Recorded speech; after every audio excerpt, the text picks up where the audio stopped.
হ্যাঁ পামকিন তা কি করবি আজকে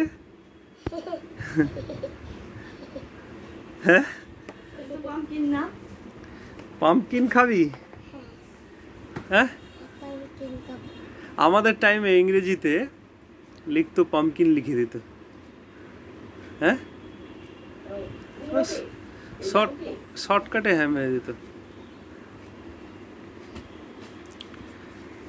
এখন তো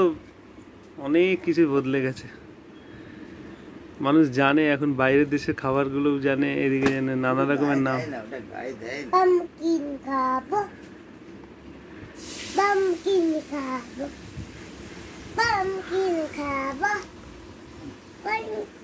পামকিন খাবো পামকিন বানাবি তাহলে আজকে তুই রান্না করবি ঠিক আছে পামকিন খাওয়াটা ভালো তাই খাবো